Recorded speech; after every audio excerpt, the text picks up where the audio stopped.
Hi guys! Today we will test and review the new Genius Pro 3D printer from Artillery. So if you want to know all the details, just stay tuned.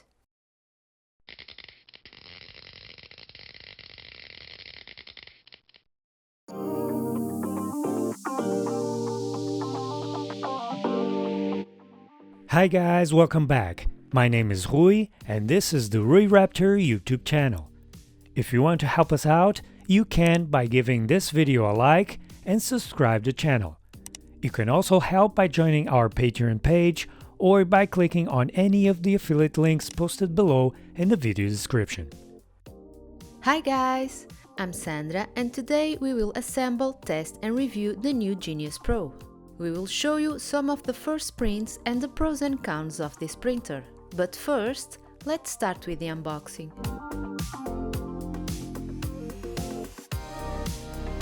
At the top, we can find the user manual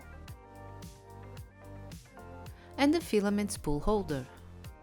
Next, we have the power cord and the traditional Artillery bag. Since this machine comes mostly assembled, here we have the top half and down here the bottom half. Inside the bag, we have the tools needed for the assembly. The rollers for the spool holder, a USB cable, a couple of spare wheels and nozzle, then we have some zip ties, a USB flash drive and a spare flat cable. These two metal parts are for the spool holder and on one of them is the filament runout sensor. The manual is very detailed and it's written in several languages. And this is everything that came inside the package. But before we start with the assembly, let's check some details first. And we can start with the base. The heatbed on the Genius Pro is AC powered, and the print surface is a 4mm thick and 230 by 230mm tempered glass. Under the bed, we can see some nice size leveling knobs. At the front, we have a color touch display, and next to it are the USB and memory card slots. One of the improvements that the Genius Pro has over the Genius is the heatbed cable. It has a much nicer cable and the base also includes this track for the heatbed cable to run on. Here is one of the slots where the vertical profiles will attach to, and next to it is the connector that will connect most of the signals between the top half and the base. And at the back, we can see the Y-axis and stop. This one and also the X-axis one are inductive proximity sensors, which are more precise when compared with the traditional mechanical switches. At the back, we have a sticker with some of the printer's specs, a main input voltage selector, the main power input connector, and the on and off switch. At the right side, there are some connectors and the other slot for the vertical profile. There is also another USB connector on this side. This one is the board's USB connector. Underneath, we can see a big cooling fan. The screws that will secure the vertical profiles are already attached and don't fall out. To access the electronics, we need to remove all the 6 screws that secure the bottom panel. Inside, we can see everything well organized and secured. The board is a 32-bit Ruby from Artillery. It's equipped with 4 replaceable silent drivers.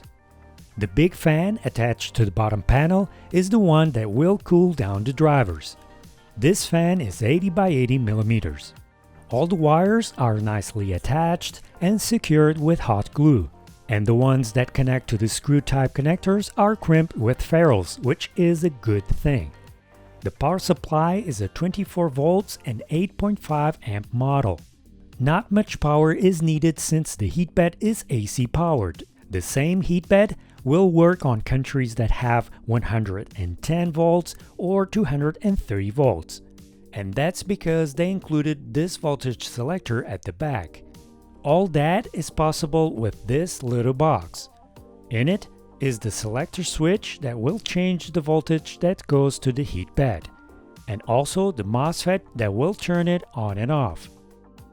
As for the power supply, it accepts voltages from 100 to 240 volts. And here we can see the back of the display and the connection for the USB and memory card slot. And this is the top half. The Genius Pro is equipped with a direct drive setup, which includes a Titan type extruder and a Volcano hot end. At the front, we have a big fan for layer cooling. All the connections are done with flat cables, and unlike the previous Genius, the Pro is equipped with strain reliefs to prevent them from getting loose. The Genius Pro is also equipped with a leveling sensor similar with the BL Touch. At the top, the vertical profiles are attached to a plastic horizontal piece. As we have shown in the base, the electrical connections between the bottom half and the top half are made by this PCB connector. At the back, we can see the dual Z setup with a couple of stepper motors and lead screws. The Z carriages have been improved on the Genius Pro, and they are now made from metal and not plastic. And the wheel's grip on the Z carriages is now adjustable. If we look inside the Z carriages, we can see that the wheel's grip will always be on tension. There's a spring pushing the inner wheel always against the profile. Turning the set screw will only increase or decrease the pressure of that spring, and therefore making the wheel's grip stronger or weaker. On both lead screw nuts, there's an old ham type system to prevent the Z wobbling. At the top, there's a belt connecting the two lead screws to keep them always in sync. Okay, let's start with the assembly, and the first step is to attach the top half to the base on the two slots. But first, move the heat bed away and remove all the tape that is securing the connectors. Next, place the top half on the base. Be careful with the connector on the left side.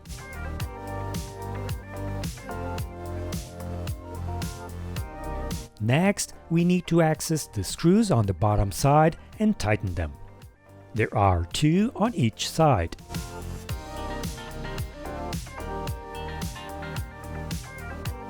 When done, make sure that the vertical profiles are squared with the base. Now we can connect all the cables. There's one for the right Z stepper motor and one for the left Z stepper motor. Then there's one for the filament runout sensor. This one is to connect a Z end stop switch in case you decide not to use the leveling sensor. The end stop switch is not included. Okay, now it's the filament spool holder. For that, we need the two plates that will be placed at the top, the rollers, and the 4 small screws. Start with the first plate and install one of the metal shafts. Do the same for the second shaft. Then insert the plastic rollers on the shafts. The second plate can be installed next.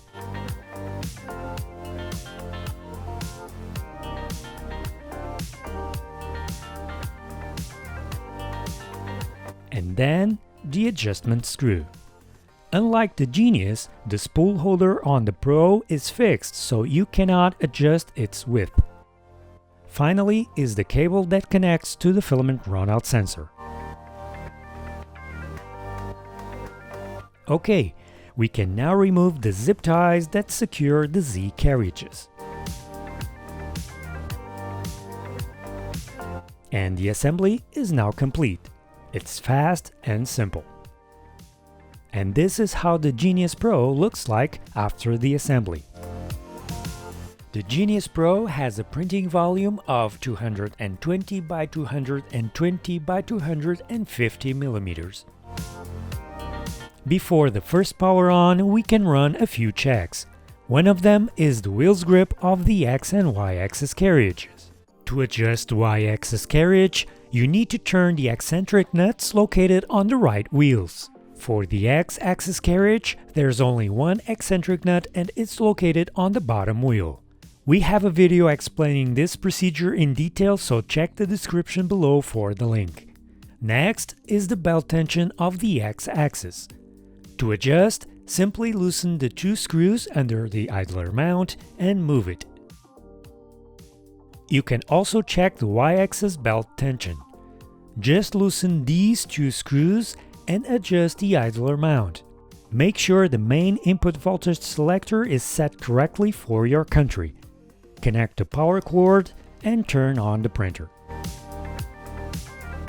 Next to the display, we have a small reset button. The firmware and menus are very similar with the previous Genius and the bigger sister, the Sidewinder. In Tools and in Heat, we can control the hot end and bed temperatures. In Extrude, we can push in or out filament. In Move, we can move each axis. The icons that appear on the buttons don't have the correct orientation. On the X-axis, for example, the icon is pointing to the left, but it moves the carriage to the right. Same thing happens with the Y-axis. Only the Z-axis icons are correct. In Home, we can home all the axes or each axis individually. In Level, we can choose to move the nozzle to each corner and to the center to manually level the bed. In Change, we can change the filament. In More, we have buttons for baby steps, or in other words, move the Z in very small steps while printing the first layer. There's also a button to run the auto level, to save the data to the EEPROM, and to turn the LED light on and off. In Set and in File, we can choose where to load the print files from the memory card or USB flash drive. The Continue button is for the power resume. In Fan, we can control the layer cooling fan. In About, we can see information about the printer. In our case, it's written Genius Pro and the version 3.0.5. And finally, the M-Off button, which turns off all the stepper motors. In Print is where we select the STL file to print. Before we can start the first print, we need to manually level the bed, so we heat up the bed up to 60 degrees C. The printer has auto level sensor, but we need to have the bed at least somewhat leveled. When the temperature is reached, we go to Level and select the first position. This will make the printer run the home sequence and then place the nozzle on the first corner.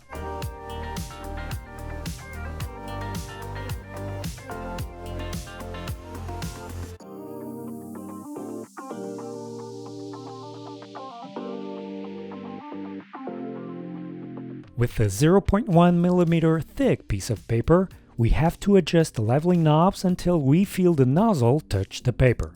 Then we do the same for the second corner. This needs to be done on all corners and as many times as needed until they are all at the same height.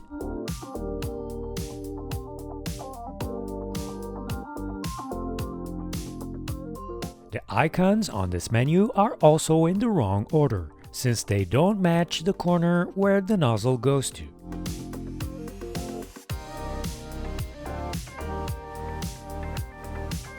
The fifth point is just to confirm the center. If the glass is perfectly flat, it should be okay. In our case, our glass is nicely flat. Now we can go to More and Auto Level. The sensor will then probe the bed in a 5x5 matrix.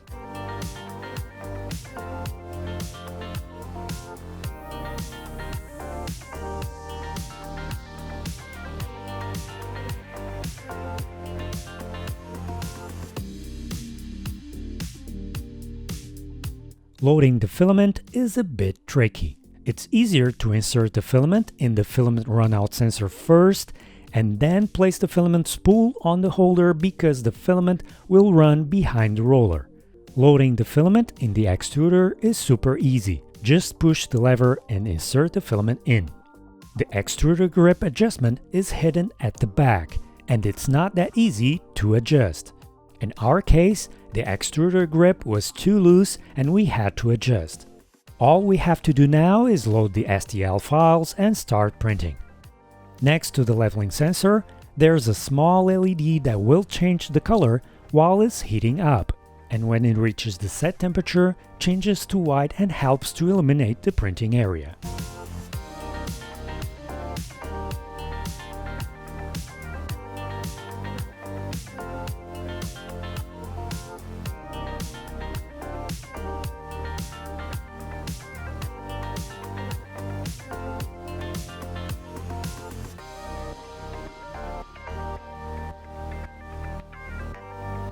We can turn the LED on and off with these buttons. We first dial in our slicer profile with the calibration cube and with the traditional benchy.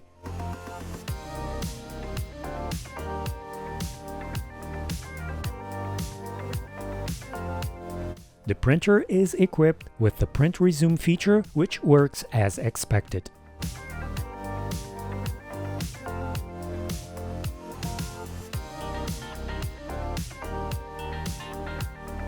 Next, we printed a small dinosaur. All the prints were done with PLA filament and directly on the glass. We didn't have to use any products to improve the adhesion because the surface worked very well. And finally, a tall vase.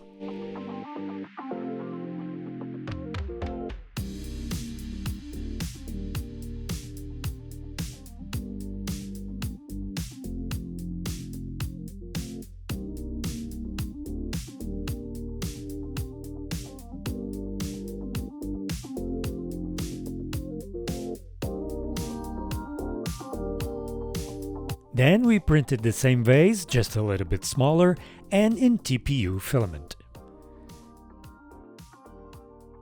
As for the print results, we can see from the cube that the walls are smooth and there is no ghosting.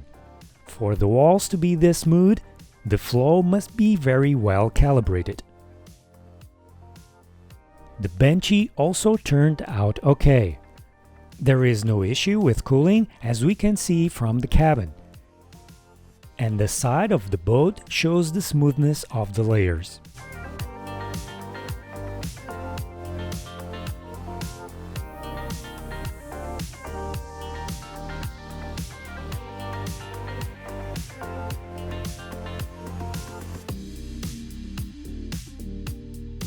With the dinosaur, we can see the texture of the skin.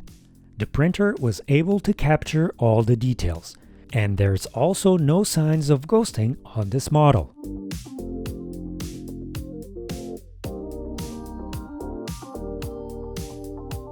Last but not least is the vase. Looks like it printed fine throughout its height, which shows no problem with the Z-axis. And the vase printed with flexible filament also turned out okay. As always, we uploaded our slicer profile on our Patreon page, so check the link below in the video description. So, to wrap things up, let's check the pros and cons of this printer. On the positive side, we have the fast and easy assembly. You can have this printer up and running in just a few minutes. The touch sensor. Normally, for a printer like this that has a pretty small and flat glass, it would not need a leveling sensor, but since we can mess with the bed leveling when removing the prints from the glass bed, the leveling sensor might be useful. The 32-bit board, equipped with silent drivers, is also a plus. The new main input voltage selector system for the AC heat bed is also a positive thing. The hot end, which is a volcano type, and it includes a silicon sock, and the direct drive Titan type extruder. This extruder is not dual gear but works very good. Also on the positive side is the noise. The Genius Pro is equipped with silent drivers and all the fans make almost no noise. The flat cables now equipped with strain reliefs and a heatbed cable, which is a lot nicer on the Pro, and the fact that they included a slot on the base for it, working like a cable track. The dual Z setup with a couple of stepper motors and a couple of lead screws, and the filament runout sensor. As for the prints, the Genius Pro can produce nice prints, but you have to really dial in the flow to get smooth walls. As for the negative points, the extruder grip adjustment was not correctly done on our printer. Actually, the grip was very loose and the filament was skipping a bit, so we had to adjust it. The new filament spool holder is not adjustable, and the filament insertion in the sensor is not as practical as it was supposed to be. And the access menu that has the icons pointed to the wrong direction, and that can be confusing the first time you handle with these buttons. The access to the electronics is from the bottom side of the printer. You need to place the printer on its side and remove the big bottom panel. Furthermore, the power supply is secured with screws that are located under the Y-axis profile, so if we need to replace it for some reason, it will not be that easy. And that's it, you guys. Thanks for watching. And please don't forget to give the video a like. We will see you guys next time. Bye!